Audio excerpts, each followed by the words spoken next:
Namaskar dosto, welcome back to my channel. Recently we have heard about UN Sustainable Development Report 2026, where India ranked 94 out of 167 countries in the 2026 UN Sustainable Development Goals Index. ये India की highest ever position है with an overall score of 68.3 out of 100, according to Sustainable Development Report 2026. It is actually released by UN Sustainable Development Solutions Network, that stands for SDSN. अब इस पूरे topic पूरा एक एस्से के formation में RS mains में आ सकता है. Overall sustainable development report, the sustainable development goals, इसके अलावा जो की फाइंडिंग्स रही हुई हैं, इसके अलावा यहाँ पे इंडिया की पोजीशन क्या है, what India is actually doing towards achieving sustainable development goals. लेकिन उन सब चीज़ों से जानने से पहले हमें सबसे पहले ये जानना होगा कि एक्चुअली में सस्टेनेबल डेवलपमेंट गोल्स हैं क्या. So in this video will talk about what is actually sustainable development goals, उसके पिलर्स, उसका फ्रेमवर्क, इसके अलावा उसके features and the significance. So let's start. सबसे पहले sustainable development goals actually collection है 17 ग्लोबल ऑब्जेक्टिव्स के and 169 targets. It is actually adopted by all 193 UN member states in 2015. It was as a part of 2030 Agenda for Sustainable Development. ये design किए गए थे to succeed the millennium development goals and they provide a shared blueprint for peace and prosperity for people and planet now and into the future.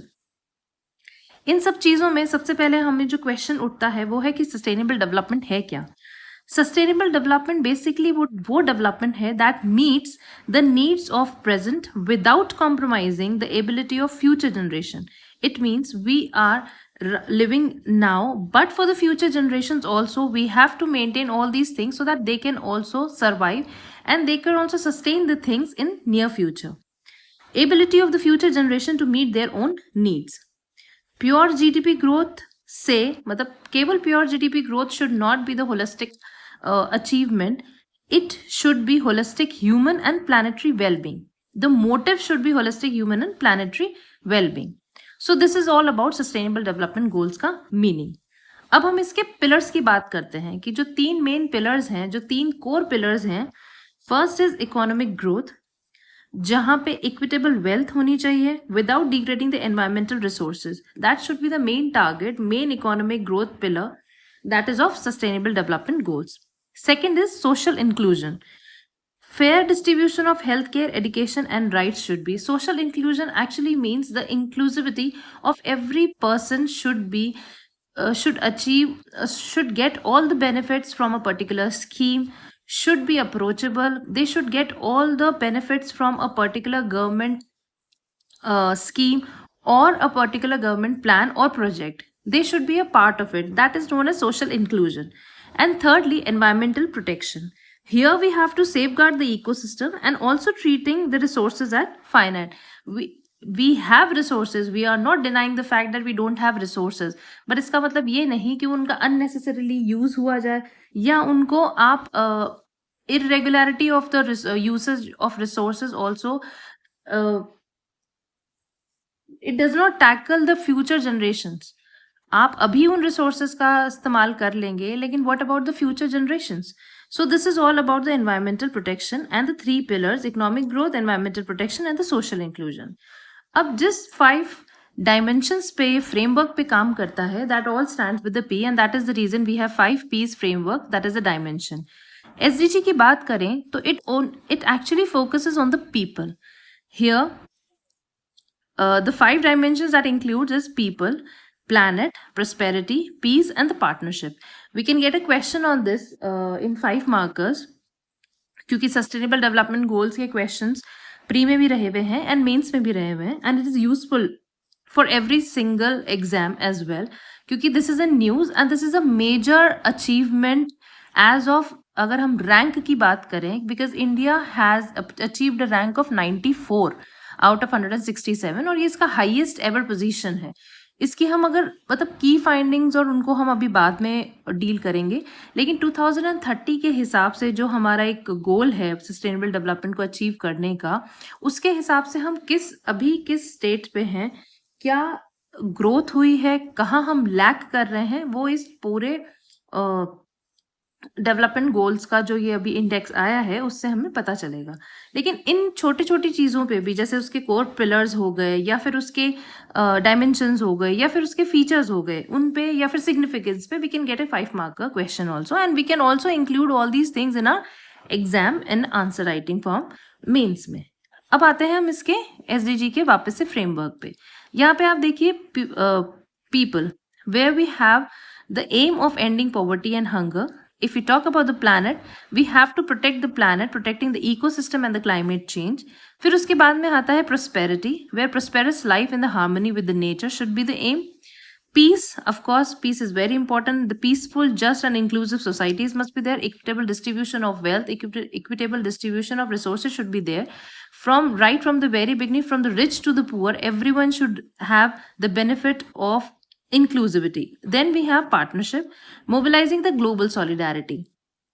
That means all the nations should aim to participate in this thing and should work for a single achievement of either inclusive society or about ending poverty or hunger or protecting ecosystem or the climate change. All the countries should have a single aim of achieving all these things. They should work solidarily. Now अब हम आते हैं features पे, जिसके SDGs की जो core features हैं उसको हम एक बार समझ लेते हैं। SDG बेसिकली वर्क करता है, पहली बात तो इंक्लूसिविटी पे। इसका मतलब ये है, आप यहाँ पे इसमें समझ लीजिए, it means leaving no one behind.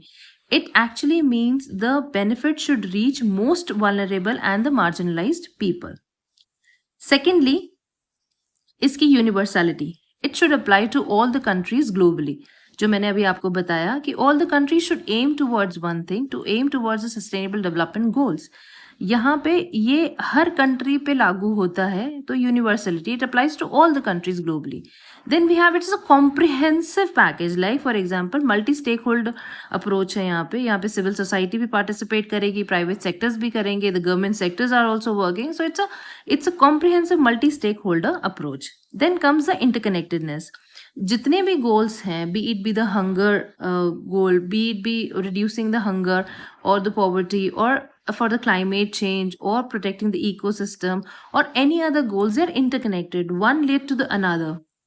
किसी एक के इम्प्रोवाइजेशन से आप दूसरे का इम्प्रोवाइजेशन ऑफ कोर्स इम्पैक्ट होगा, और ऑफ कोर्स हम उस चीज़ को सोच सकते हैं कि किसी एक के इम्प्रूवमेंट की वजह से आप दूसरे का भी इम्प्रूवमेंट, आपको कोई भी दूसरा डेवलपमेंट गोल है उसमें होगा. लाइक फॉर एग्जांपल, अगर हंगर का आप रहते हैं कि अगर 0 हंगर हो जाता है, तो जो चाइल्ड स्टंटिंग या चाइल्ड वेस्टिंग जो जिसे हम कहते हैं, उसमें स्टैग्नेशन नहीं आएगा, वहाँ पे हम प्रॉपर प्रोग्रेस कर पाएंगे. अगर हम इकोसिस्टम को करते हैं तो इकोसिस्टम से मोर ऑफ रिसोर्सेज को फाइनाइट तरीके से proper usages of the resources and sustainable usage of the resources होगा, अगर हम क्लाइमेट या प्रोटेक्टिंग इकोसिस्टम पे ध्यान देते हैं. So it means interconnectedness. Then we have the non-binding thing. It is legally basically non-binding. The countries own and achieve them, but they are not legally penalized for not achieving them. ये एक तरीके से आप ये देख लीजिए, जैसे सो मोटो actions होते हैं जहाँ पे कंट्रीज खुद इस चीज़ के लिए अप्रोच कर रही हैं या फिर खुद इस चीज़ के लिए वॉलंटियर कर रही हैं कि we too want to achieve this thing. यही होना चाहिए. केवल लीगल बाइंडनेस होने से या फिर लीगली अगर आप पेनलाइज होते हो, अगर आपने कोई चीज़ अचीव नहीं करी, it is actually a forcible contribution. So here the contribution is voluntary. So this is all about the features of SDGs. अब हम एक सिग्निफिकेंस और देख लेते हैं. सिग्निफिकेंस में अगर हम बात करें तो सस्टेनेबल डेवलपमेंट गोल्स का सबसे पहले जो चीज़ हम देखेंगे, एक तो है कि tackle global Commons, like for example climate change, cross border pandemics. कोई भी चीज़ को टैकल करने का जो ग्लोबल कॉमन्स है उसको टैकल करता है, तो because of that reason it is very much significant. Second, it works on the multi-dimensional development metrics like narrow economic indicator to broad-based quality of life index. छोटी से छोटी चीज़ों से बड़ी चीज़ों तक। This is very inclusive, this is multi dimensional development matrix है ये, and that is reason it is very significant कि अगर हंगर की बात करेंगे तो हम क्लाइमेट चेंज की बात भी करेंगे, हम प्रोटेक्टिंग इकोसिस्टम की भी बात करेंगे। अगर पॉवर्टी को हम वो कर रहे हैं तो हम इसके अलावा जो रिसोर्सेज हैं, जो रिन्यूएबल रिसोर्सेज हैं, उन पे भी हम ध्यान देंगे। तो from very small things to very bigger things as well. And lastly it works on a cooperative and competitive federalism. ये लाइक हियर कि जो सेंट्रल गवर्नमेंट्स हैं, governments are working, the countries are working, but along with it regional governments also work so that they can outperform each other, they have a voluntarily involvement in this thing, and that is the reason we have cooperative and competitive federalism. That is it, the significance of sustainable development. I hope I'm clear with all the things, the meaning of sustainable development goals, the pillars of sustainable development goals, the SDGs framework, the features, as well as the significance. That is it for now, guys. Now in the next video we'll discuss what are the 17 sustainable development goals and what are the recent index that has come, उसमें India का क्या ranking रहा है, what are the outcomes, what are the major findings of sustainable development report. We'll see that. Till then, study hard. Please like, share, subscribe, and follow. And we'll meet in the next video. Thank you.